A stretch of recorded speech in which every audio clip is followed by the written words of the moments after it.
So welcome to, I don't remember actually what number webinar we're on now, but the latest RISC-CAN compound events or compound extremes webinar. And our topic today is critical infrastructure. So this is actually the first webinar we're having that's expressly designed to sort of line up with another of the RISC-CAN working groups. Of course, there's one called critical infrastructure. And there's a lot of overlap between critical infrastructure construed broadly as human and natural systems that help the world function, I guess. And so we thought it would be quite interesting to have some talks that give some background about what critical infrastructure is, how it affects, how compound extremes may affect it. Well, extremes in general, and compound extremes kind of specifically. And then we'll also do a more innovative thing, at least in our department, by having a long wonder breakout session where people can move around the room rather than be fixed, in predefined breakout groups or otherwise, kind of relatively constrained from moving from place to place. So the idea is to replicate as closely as possible the kind of free-flowing social dynamic that hopefully we'll be able to again experience pretty soon here in person. So I guess that's all in terms of announcements. You can see we'll have 3 talks. The first one is a half talk by Alexander Fekete, who's the lead organizer, one of the lead organizers of the critical infrastructure group. Who'll give about a 5 or 7 minute introduction to what critical infrastructure is and kind of what the group that he leads is about. Then we'll do 2 15-minute talks by Lee Chapman and Marie Tai. Then, each of those talks will be followed by about a minute, just about a minute of like a clarifying question or so. And then we'll go straight to the Wonder breakout. So we have plenty of time for that. And since that is the first time we're doing it, it'll be a little bit of an experiment, how self-sustaining those are and so on, but we'll try to kind of seed the discussion if necessary to keep it fun. So yeah, I guess without further ado, Alex, the floor is yours.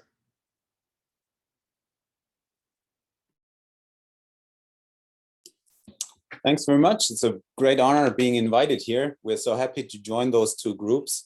I'm going to share my screen and present a few slides only presenting our group. And the idea was to find out joint ideas to cooperate. And it might be a bit challenging for you guys because it's so different. Look, the background picture is, it's urban resilience sometimes. It's the impacts we are seeing on society. So we're much on the impact side of things. And it's actually Patricia and Patty who's working with me trying to lead this group and going to briefly present what we're doing.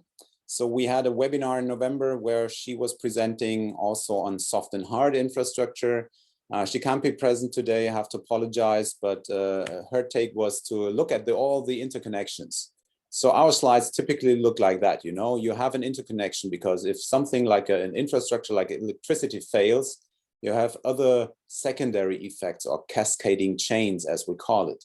And it does have societal impacts as well, which is hardly analyzed. It's very much a technical topic so far, and we'd like to merge the worlds between the disciplines. That's why she emphasized soft and hard infrastructure. Now, before I tell you more about the group, I want to explain a bit the topic itself. So this paper by Rinaldi and others is much used. It shows you the first and second order effects, as it was termed. Think about a power supply suddenly failing, like the electricity grid. And it has so many repercussions in so many areas. And that's so fascinating about the topic, but also quite challenging to model it. So think about the power fails, and also your gas supply, oil pipeline, water, and so on will fail. And in turn, you have other cascades in behind. And now that's the, let's say, quite attractive topic at the moment, where we are talking about systemic risks or compounding events as well. And to show you some examples on that, First, some definitions. Some people called it first and second order risks or failure chains. Others name it cascade. There's quite a retrend on cascading as a name, but it's also knock-on effects, interdependencies, and others who are related in our field at least. In your field, it might be different. Also what you understand, so it'd be interesting to find out what's the commonalities and what are the differences. Now, cascading effects can play out differently if you have intended or unintended side effects, which links us to climate change adaptation. Which are the no-regret options that work in any field? So if you boost up the grid to make it smart, you equip it to make it more sustainable, you're saving power. On the other hand, you create a new dependence on cyber attacks, for example. All right, sorry, I'm sweeping through this quickly because I'm cheating. I've tried to sneak in 10 minutes instead of 7, but our recent research topic of interest in the compounding event field is also that we had ideas how to combine it. What's the combination of two natural hazards and what's the outcome if you have an event like in Japan 2011, where you had an earthquake and a tsunami and a nuclear failure in combination. And our group, some people heading the group actually in RISC-CAN, Markus Reichenstein and others, have discussed about this with us. And I have a student and she did her bachelor thesis on looking at the floods in Japan, Kyushu flood. And it is named concurrent hazard. So what if you have one hazard event actually in sync with a pandemic going on? That's a huge challenge for the operational people and for the people affected. And you have a concurrent hazard, which is a landslide triggered by that flood. And that she's trying to solve by this complicated picture on the right-hand side, causal loop diagrams, which we later put into agent-based models now and try to model it. But it's huge. It's mind-bogglingly complicated because it involves human behavior. So let's take the one slide I prepared new for today, because we're really struggling with separating secondary hazards. There's a lot of research on that as a cascading effect, but the secondary impacts, there's less research and less measures, less quantifications also. And I'm myself working very much on the cascading steps of infrastructure, and now we're looking into multiple. And how can we measure that actually? Maybe you guys have some ideas later on in the wonder rooms. I'd really be happy to learn how would you measure which of those makes, how can it be measured? By dead people, by more economic losses and damages, by more emergency operations by FEMA and other organizations, and. And to put it into a badly sketched graph, think of an event unfolding, and then comes a flood event. So your impact, your damage increases. But then you have another landslide triggered. And this delta here, this additional area, how do you measure this independent from the flood itself? It's quite a challenge, and the same, of course, if you have an impact chain by electricity lines tripping later on. Now we try to quantify it a bit, so we come up with those complicated schemes, and I'm a geographer by background, so I love maps, and I did in a GIS some mapping. You have a flooded area in bluish, and the reddish is the settlement area. You combine it, you have your traditional risk. But the cascading chain, what does it do? In addition, all the roads are blocked and the rescue personnel cannot access the hospital. So that's your second order effect or second cascade. And a third that's even more challenging is where does electricity fail? And the providers won't give us the data because that's sensitive data. But I modeled it using Euclidean distances, and they said it's not so wrong. So the yellow areas, in addition, are an area to measure the extent of more people being affected by a blackout in addition to the flood. Okay, I'm rushing through it, almost done. The nice thing about this cross-cutting topic is that you can match it to any of those nice frameworks, Sendai framework targets, and you have the supply infrastructure in grayish, energy, information, roads, water, sewage, food, everything counts as a critical infrastructure, depending on the government. And then you have the 7 targets and some of it connected to it, as well as the SDGs. And less known is the Sphere handbook used by aid organizations, humanitarians, to save people. And also their services are actually hampered if the infrastructure doesn't run well. Our group is very happy to work on cascading change in societal or social impact and the compounding events, and solving that question, how can you measure it? Anyone very welcome to join our group. Thanks very much.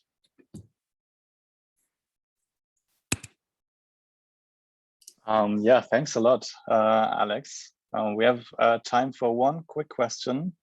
And if there's no question that comes up right now, then we would just continue with our speakers and leave all the ideas and additional things that come to your mind for later on when we meet up in our social coffee hour later on. So our second speaker is Lee Chapman, who is a professor of climate resilience at the University of Birmingham. His research is dedicated to the impact of weather and climate on the built environment, which includes sub topics such as infrastructure meteorology, urban climatology, and of course, climate change adaptation. And we're really happy that he accepted our invitation to talk about his take on critical infrastructures. So if you would share your slides, fantastic. I see you're a professional, perfect. And yeah, please take it away. Well, thanks for that introduction. That's my third slide you've already presented for me there. I actually, when I was first invited to do this by Colin and Kai, I actually said no, because I said I'd be masquerading as doing something which I don't actually do, because I don't think I do compound events. But then they replied saying, well, nobody actually does. No one's got a handle on it. Just come and talk about what you want to talk about. So here I am. And it actually, just watching Alexander's opening piece there, it's in a way, I'm taking a little step back from that, but I'm going to end up in exactly the same place in a more focused area. And I am a geographer too. So it's the invasion of the geographers today. It's great to see us out in force. So the intriguing title of all this is Forget Climate Resilience. What about weather resilience? So I've been at University of Birmingham for it's over 20 years. I don't know where the time goes on this. And I first went there to do my PhD in winter road maintenance. And that's what set that whole research agenda that's just been introduced to you about looking at the impact of weather and climate on the built environment. I'm really interested in urban climatology and infrastructure meteorology. But you start looking at these topics and you realize you've got to start looking through the lens of climate change as well on these. So I'm going to focus this on just those last two areas. Let's start with a definition of adaptation. Now, I won't read this out to you. That's from the United Nations Framework Convention on Climate Change. And I'm going to focus a lot of this on adaptation. And the biggest issue I think I've got with adapting to climate change is that I'm not convinced that we're actually adapted to weather, let alone climate. Our transport systems fall down very quickly under current weather in the UK. So for me, everything we do in this space isn't just about looking ahead 20, 50 years, whatever time horizon you choose. It really is about getting your house in order now. So as far as I'm concerned, any climate adaptation has to start with weather resilience. So to give you some kind of idea of the problems that we can face here, and I'll go through these in a bit more detail in a moment, but we've got heat impacts on railways. In the UK, we have an infamous problem called leaves on the line. It's not just the UK that suffers though. In winter, we've got to deal with snow and ice on our roads. And then we've got the various weather events which happen all year round, things like flooding and landslips. And our forecasting efforts have really improved in recent years, so we can predict these kind of things. But it's really hard to actually focus mitigations on them in the here and now. So unless we really get a handle on how best to do that in today's weather, then we're really going to struggle to adapt that infrastructure to move forward. So let's start with heat impacts on the railway. So I think the most visible heat impact that you see are these kinks on the railway, these railway buckles. And these simply happen because The tracks are laid to withstand a certain range of temperatures, and if you breach that temperature threshold, then we'll start to buckle and kink like that. And the mitigation that we do to overcome this is simply just slow the trains down. We impose a blanket speed restriction. And the reason they do that is just if a train gets derailed, then the chances of people dying are lessened. It doesn't really make any difference. It doesn't solve the buckle, of course, because it's basically like an iron going over your shit when you're doing your ironing. Leaving the line is another example here. This is a real issue in the UK, but it's not just the UK that suffers. There's an issue in Japan as well, and I know the Netherlands have a problem too. We have this horrible combination in autumn where we have this damp weather, drizzle, dew, that kind of thing. And when you combine that with all the leaves which are blowing around, it produces this wonderful chemical mixture which turns the top of the railways into this Teflon type slippy coating, and it basically means trains can't brake. And that's a big problem. But the thing is, if it's raining really hard, it doesn't happen. So there's kind of like a threshold of just the right amount of moisture where it becomes an issue. And the way in which we deal with this is we basically put the equivalent of sand down on the tracks to improve the braking efficiency of the trains. I mentioned earlier I started my career looking at winter road maintenance, and this is the big ticket item here. We spend £1,500 million a year keeping our roads snow and ice free in the UK, and there's a real cost benefit to this, because if we didn't, it would cost us about £600 million a day in a winter storm, for instance. So it's definitely worth doing. And again, likewise, just chuck a bit of salt down on the roads and hopefully that sorts the problem out. And we're dealing with that clear threshold there of 0 degrees. Obviously, you don't get ice if it's not freezing. So I've spent a huge part of my career looking at this. I've spent time improving weather forecasts, doing higher resolution forecasts, say for every 20 metres of road or every 20 metres of railway. And that makes a big difference. Because the problems we tend to face on this, these thresholds, they're not breached across the network. They'll always be breached in certain parts of the network. So putting a blanket speed restriction, for example, on a train network is not the best way of dealing with it, because you have to slow the trains down across a wide area. Whereas really, you may only need to slow them down on just a section or on a certain corner. So that's why my research effort in recent years went down the Internet of Things path. And I started doing this about 10 years ago. Basically, I hadn't heard of the Internet of Things back in those days, but you all have heard of that now. And what that's allowed us to do is just basically monitor at a high resolution on infrastructure networks, which of course was previously impossible. And what I think that's getting really interested moving forward is we've now got the perfect combination to start doing some really interesting things. So if we've got a high resolution weather forecast, say every 10 meters, and we can also sense every 10 meters using the Internet of Things, then you've basically got all the inputs to start to build a digital twin of the infrastructure network or whatever system you choose to. Now, where that, of course, becomes really interesting is that opens up the door to some pretty high resolution simulation moving forward. And that's exactly the sort of space I think, as a group, you're probably thinking of moving towards. But simulation like that really is still a dream. We might have the components, but I'm certainly not aware of any group that's combined them at the scale where you can monitor an infrastructure network, for example. So often what you get is you look at the thresholds, which I've just mentioned, and then you just project them forward using very simple climate projections, something like what's on the slide at the moment.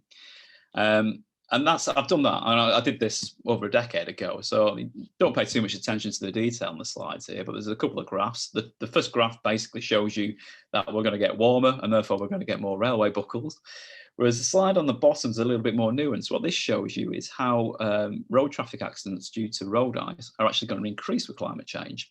Now, that's probably counterintuitive, because you would think, well, it's going to be warmer, we should have less of an icing problem. But what we're actually going to face as we move forward through the decades is we're going to face an increasing number of nights where the temperatures hover around 0 degrees Celsius, that critical threshold. And as a result of that, ice is actually more slippy and more dangerous at 0 degrees. So it's actually, there's going to be an uptick in the number of accidents as a result. And also you're dealing with a population which is not as well skilled in dealing with icy conditions, because they will of course become rarer. So the eagle-eyed amongst you will have noticed that I've highlighted the word thresholds in red on every single slide. And there's a really good reason for that. It's because you'll see that all the research that I've done has always dealt with something where there's a really clear threshold. And the problem we face with so many risks is that there are no thresholds. The situation is far more complex than that. So think, for example, flooding, think about landslides, think about bridge scour or bridge collapse. It's not a threshold of failure there. It's just something which kind of happens over time. And this is exactly what you as a group are looking at. You're looking at this compound events, sequential hazards, which causes those kinds of issues. So that makes things a hell of a lot more complicated to move forward with. So any kind of adaptation we're thinking about at that point really is just based on a risk-based approach. And that kind of leads us into the work that I've done in the UK on the climate change risk assessments. So the UK Climate Change Act in 2008 mandated that we do a climate change risk assessment every 5 years. And the way this works in the UK, it's just a sector by sector analysis of risks and opportunities to climate change.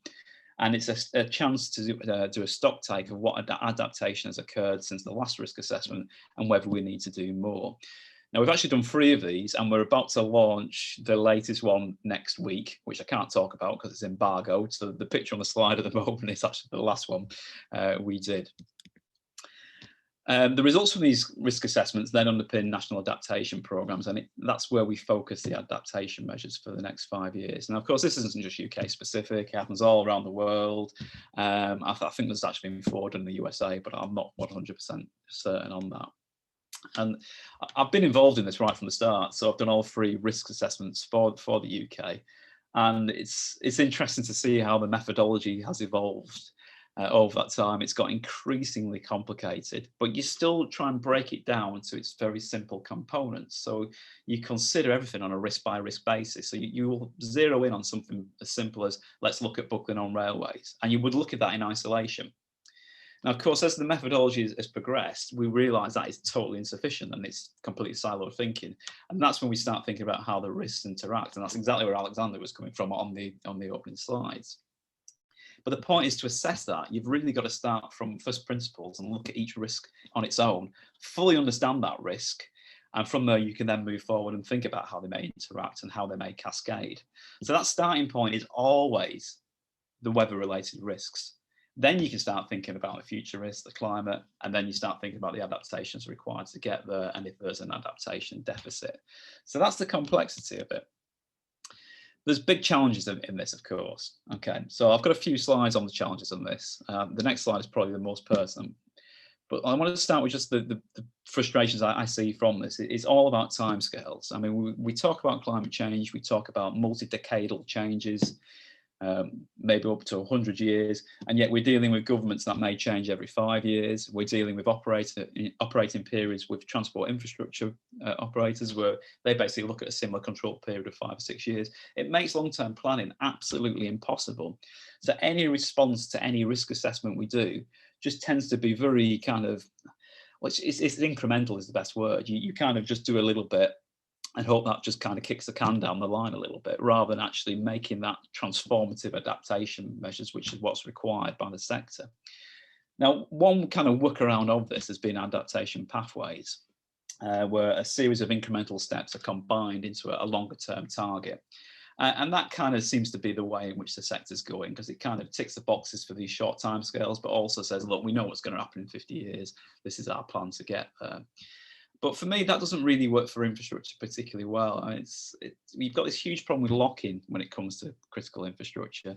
You think about you building a new road or a new railway, you're not building it for 5 years, you're building it for 50 years, if not 100 years. So having a clear plan on that for the next 100 years is absolutely crucial. And that adaptation needs to be built in basically at the design stage. And this is the bit that really sits into where Alexander was just before, is that we've highlighted throughout the whole risk assessment process that the cascading and interacting risks have just a huge uncertainty in what we do. It's a big concern. And when you've got siloed thinking with each critical infrastructure system doing its own risk assessment, then you're not really meeting this challenge of how this thing is going to cascade across all the networks. And I think the best example of this is transport. We see in the uptick in electrification of transport, whether that be railways, whether that be electric vehicle ownership. So right away, you've got to look backwards and think, well, how resilient is the electricity network to actually make this happen? It's not about the resilience of the transport network anymore at that point. It's about the resilience of making sure that those vehicles can get electricity. And you can see a similar thing, of course, with ICT, or things like the smart grid for energy networks. Autonomous vehicles will be completely reliant on ICT. You've got this growing dependency there, but that electrification is the one thing which stands out for me at the moment. That's where we are. The uncertainties are huge on it, and it's a big challenge. And every risk assessment we do, we highlight this, but actually solving those problems to break down the silos and offer solutions is very difficult. On a completely different note here, what's really been brought home to me over the last couple of years, because we're in a pandemic, is that you really can't legislate for what society is going to do full stop.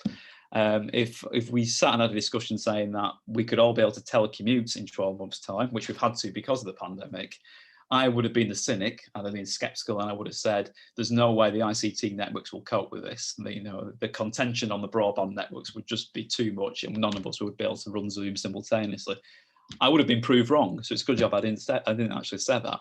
But it just shows the rapid changes which can happen, and something like that, which, well, could be the new normal, as it's referred to, shows that it can happen very, very quickly. And I think the big elephant in the room when it comes to climate change adaptation is net zero as well. So that this looking at the mitigation adaptation interface puts together a whole new set of challenges, because it sets a direction for where things may go. So in terms of transport, for instance, you would say, well, there's probably going to be more active travel, there's going to be more walking and cycling because it's greener and it helps us meet net zero targets. But again, it takes us back to that cascade and interacting risk that we've just been talking about, because we're going to be more reliant on electrification, which of course I think is less resilient because you're adding extra complexity to the hazards there. And another thing as well with net zero policy is it's not necessarily fully compatible with adaptation. So if you're going to build flood defences and sea defences, you're going to be using a lot of concrete. And as far as CO2 is concerned, that's not a good thing. So just to bring all this together, whatever happens, if we're going to keep transport infrastructure up and running, we're going to have to adapt it. My main take-home message for you here is to think, like, we worry a lot about climate resilience, but we're not weather resilience, and I hope I've proved that point already on this presentation. We've got this huge issue of just thinking 5 years ahead across the board, and we don't really have confidence in the evidence base to maybe do any more than that to convince government to think that far ahead. I've mentioned how the fourth industrial revolution could really make a big change here in terms of simulation, and I think for all this kind of interacting cascading risk, I think the digital twin approach is probably the way we're going to have to go if we're going to have any chance of actually proving this. But with all that kind of uncertainty kicking around, it's really difficult to make decision makers say we are going to adapt to this over a longer time scale than just 5 years. And therefore, this short-term thinking isn't going to go away, and maybe adaptation pathways are the answer to all this. So that's my talk. I hope that's okay. I don't know if I did do 15 minutes. I hope I did. Yeah, just a minute or something over. Totally fine. Oh, sorry about that. I've just had a cup of coffee as well. I thought I'd go too quick. That's amazing. Yeah, no, it's been very good. So I actually wasn't sure what ICT meant. Is it like a telecom thing or? Yeah, I think telecommunications. Infrastructure. Yeah, okay. Yeah. Okay. Does anyone else have a clarifying or a quick question for Lee, or we'll start off with breakout groups centered on each of the speakers, so we can kind of start out with more of a Q&A type setting for that for that as well. Okay, if not, that's totally fine. Part of the plan. Thanks again, Lee, and talk to you again in a couple minutes. I will then introduce Marie Tai, who is a project scientist at UCAR, or NCAR, I guess, in Colorado. And she started out as a civil engineer, looking at flooding and drainage, and then transitioned to extreme precipitation itself. And she has been in a number of roles and is the current chair of the American Society of Civil Engineers Committee on Adaptation to a Changing Climate. So that seems like a sufficient introduction to leave you wanting more. So we're ready to hear what you have to say. Marie, thanks for joining. Thanks, Colin. Hi, I'm married. As Colin said, I was a civil engineer. And I think that without actually planning it, And we see the small version of your slide. Sorry, can you? we see the sort of presenter view.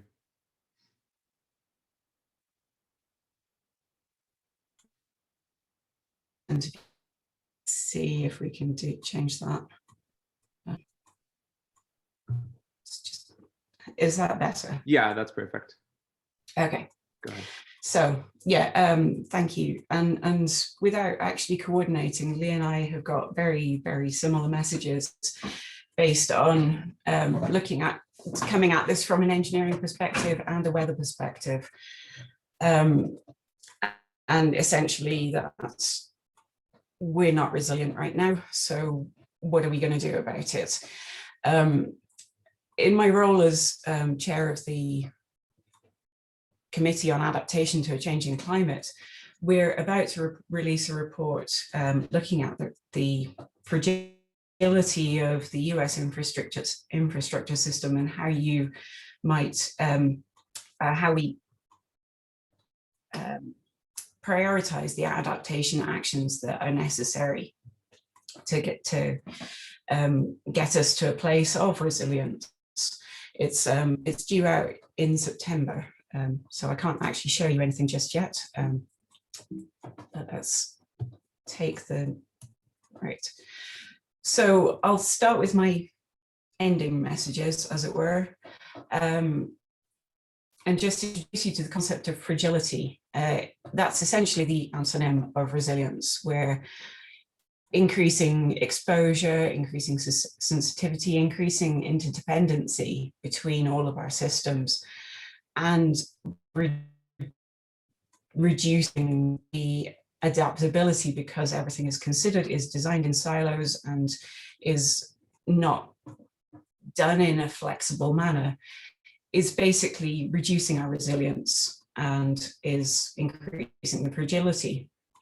And as I'll show you, we are continuing that process. But what we need to think about is how failure, well, engineers need to get used to the idea of failure and stop thinking of it as a dirty word, but considering that it is going to happen. And instead of designing our way out of the problem, try and work out how to do it in a way that when it does fail, it's not going to accept people so badly. So my challenge to engineers is to learn to accept failure and deal with it. And my challenge to scientists is that they need to learn to communicate what we do know, because we do have an awful lot of information at the scales and with less uncertainty, but we don't communicate it to the engineers. So there is this increasing disparate nature between engineers saying, but we need the information at this timescale, we need it at this spatial scale. We can't do anything because it's uncertain. And the scientists are saying, but well, we can't do anything to help you, but you need to change something differently.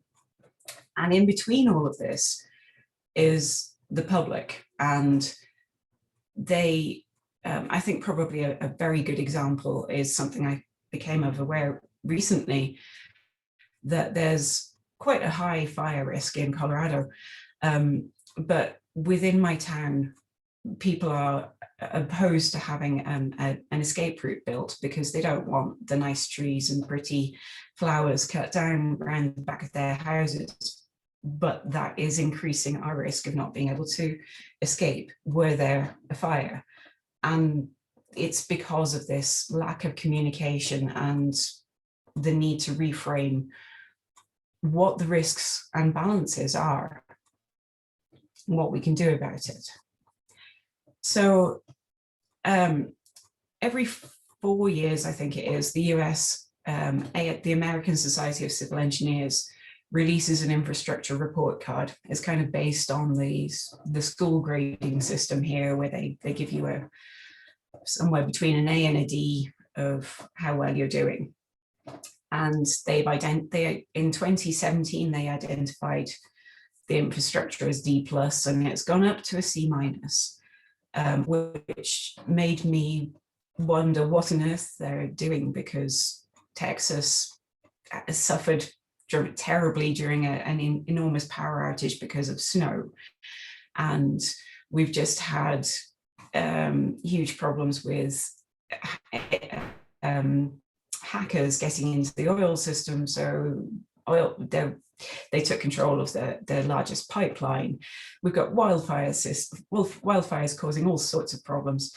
And added to that, you've got just generally on the normal day-to-day, the number of power outages, billions of gallons of water being lost, billions of hours lost in sitting in road traffic jams because roads are not designed adequately. And the ICE also releases a State of the Nation report, the Institution of Civil Engineers in the UK. And theirs was focusing on the net zero target, but they still made the same point that there's enormous deficiencies in infrastructure systems. And the problem is that neither of these reports really think about climate change in terms of the adaptation. They say that we need to do things to mitigate climate change, but they don't consider what the impact the already committed climate change are going to have on any new infrastructure or the existing infrastructure, where population growth is going to happen, and so increase the exposure to events, where urban development is happening, and can we think about it in a more integrated fashion that accounts for the interdependencies. So what we're looking at here is the Mississippi River, and on the left is the Mississippi River in 1947 in the main channel. I don't know if you can see my arrow, but the cursor is following the main channel. And you'll notice that that is very similar to the 2020 Google map shot of the same channel. And in the various different colors, there are different evolutions of the Mississippi Channel from 1800s through to 1947. And you'll see there's enormous changes up until 1947. And this is one of the things that is exacerbating our sensitivity and our fragility, is the fact that we've put the river in one place, and there is no ability to move the water or to allow the water to go where it wants to. And there are increasing swathes of population living behind each of the embankments along here, so that when floods come, enormous populations are being flooded. And it comes down to this, this dichotomy between believing that we can design our way out of things and resist the water, and forgetting that it will do whatever it wants. In the end of the day, it's not the same. Resistance isn't resilience. And we have to find ways of making space and allowing the failures to happen where they're going to happen. And another component of the increase in fragility is this increase in exposure and the increasing hazard risk. But what's interesting is that we, as engineers, we traditionally design to the lowest probability, highest cost events. But if you look at the cumulative effect of the smaller events, the ones that are causing all of those traffic jams and that are eroding highways and gradually washing away the foundations of rail tracks, and just generally reducing our ability to deal with the extreme events when they come, it's actually the nuisance events. It's those things that happen several times a year, that used to happen just once a year, but now happen several times a year and are happening more and more frequently. And there needs to be more accounting for those events too. In allowing the flexibility to deal with the extreme events, maybe we can also deal with the nuisance events. And then, of course, there's interdependency. So on the right, you've got at the higher level the sort of the fundamental services that civil society depends on, and that contribute to a robust society, essentially. So education and healthcare and financial services. But underpinning all of that are the sanitation systems, the communication, energy, water, transportation, all of those systems. And if you lose any one of those, then you affect our ability to provide sufficient education and healthcare and planning. And you see that in the effects, the after effects, particularly for the most vulnerable communities, where they're unable to rebuild their lives after massive floods, after Hurricane Katrina, after Hurricane Michael, and the various different massive events that have happened in the US, and after similar events in the UK and across Europe as well. Because what that one storm system takes out the road network and energy. And because the road network is out, you can't get the energy substation to rebuild it. It takes out the water. In 2000, there were massive floods, and there were areas of Gloucester that were without water supply for a couple of weeks until they were able to reroute water supply from other areas. Again, because the roads were out and because there was so much interdependency, and there wasn't this modular concept of thinking of a way of how do we get back online quickly. So thinking about it in a different way, we want to fail gracefully. We know that failure is going to happen. It's been part of structural engineering design for many, many years. In fact, it is actually the basis of engineering design. But the problem is that we think about that in design, tend to think about the one element, the one bridge, the one pipeline, the one structure. And instead of stress testing one element of the truss within the building design, or how well the drainage system responds to winter and summer events, we forget that actually what happens if a whole other system that contributes to this goes down. And can we do?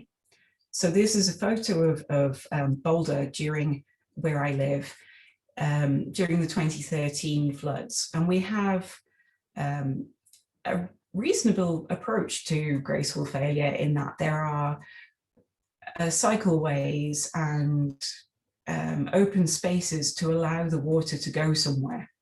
So during 2013, the cycleway became a floodway, which is fine. That's not affecting anyone. It just means you can't cycle through it and it gets a bit muddy. But it also means that it doesn't wash away someone's house. So you're incorporating that redundancy and you're allowing the operation to continue at a reduced level, or you're allowing the building to fail, but people to escape. So you're considering what's the most important things to protect, and then how do you allow other things to take the slack, as it were. So that might be something like tornado shelters. The building might go down, but you've still got somewhere for all the people to go. It's hurricane shutters so that you don't lose the windows, and if the windows aren't lost, then the entire house doesn't get blown away. It's using natural systems because they've been there and they know how to respond and recover. That's what that's where resistance, where the concept of resilience comes from.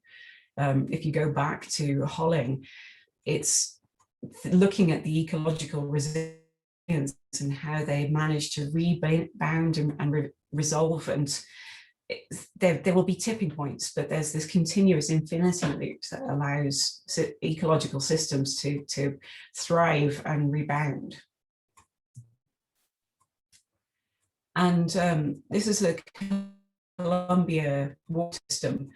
And basically, yes, they flooded in 2012 too, but they had a modular system that meant that, unlike the flooding in Gloucester, a couple of days later, they were able to bring a different section of the water supply network back online to be able to continue to supply water instead of having to tank in water to the local population. So engineers can't typically design to high return, well, low probability events. And so the 1 in 100 year or 1% annual flood. But if those return periods are changing, that really mean anything. And we already know that we don't know what those risks are, because if we haven't been monitoring for very long, then really,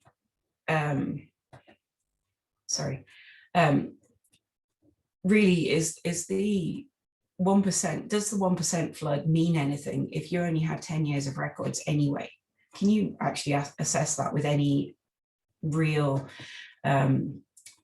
knowledge? And so should we be looking more at the performance instead of the event base? And can we use that to look at a low regret adaptive strategy? Can you build it in such a way that actually you have many benefits? You can have that cycle way that gives you the health benefits and the mental health benefits, the alternative transportation that meets some of the net zero requirements in certain bases, but also allows a flexibility in terms of, we don't really know what the flood's going to look like, but so this gives you a kind of the fuzzy line instead of the strict floodplain map line. And can we work with economists a bit better? Because if the infrastructure is already aging, and in many countries, the infrastructure is already 100 years old,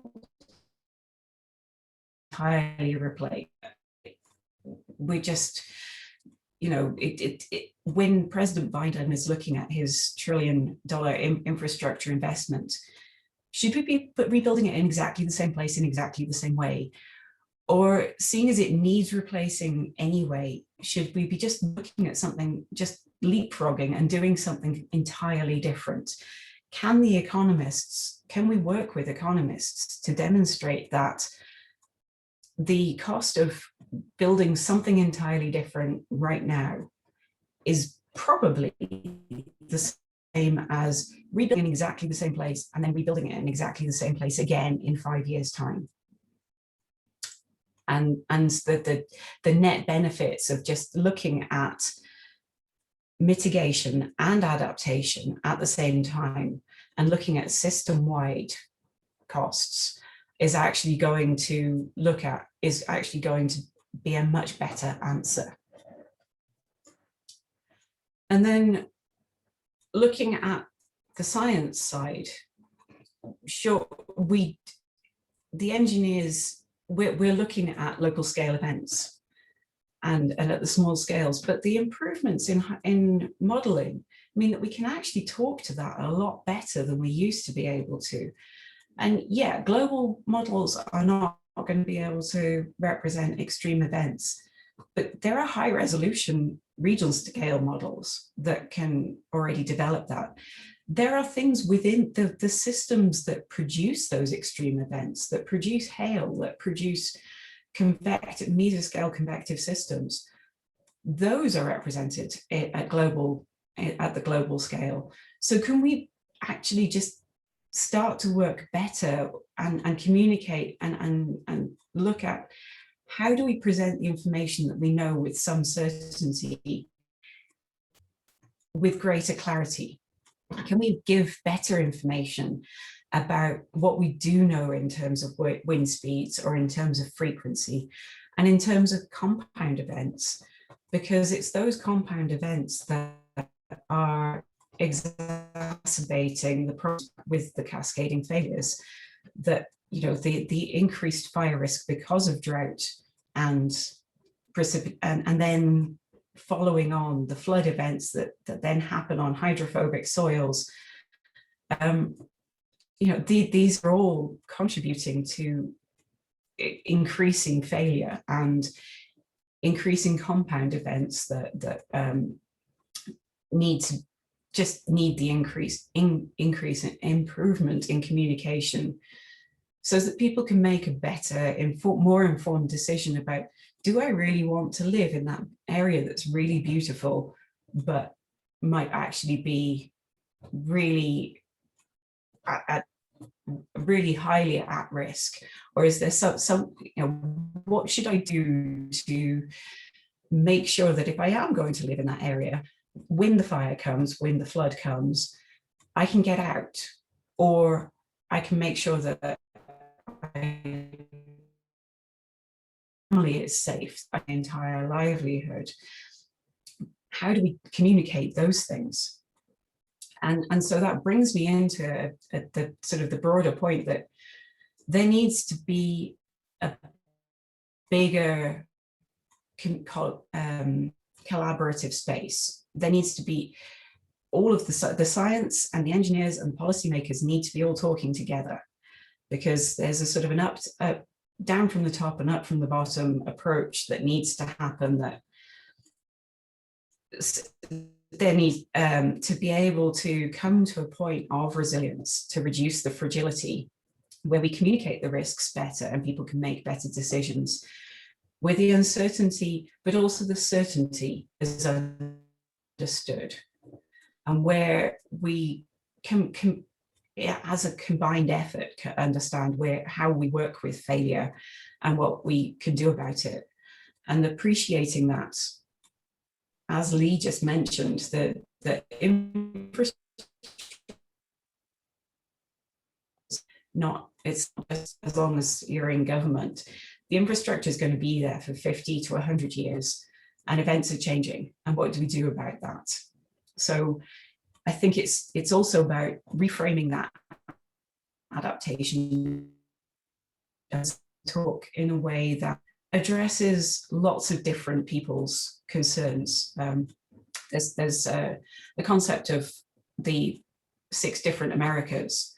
So how do you not only talk about climate change to all of those people in a way that really rings true with them, but how do you talk about the adaptation message in the same way, making sure that, you know, as Exxon is just recently changed, you're thinking about ways of staying at least abreast with competitors, if not working, and knowing that you might have to change your business model very, very fundamentally over the coming years. So, okay, yeah, in the interest of time, maybe leave up this slide and we can kind of, yeah, use that as a jumping off point. Yep, this is my last slide. So I'm basically coming back to my first slide and first slide, last slide.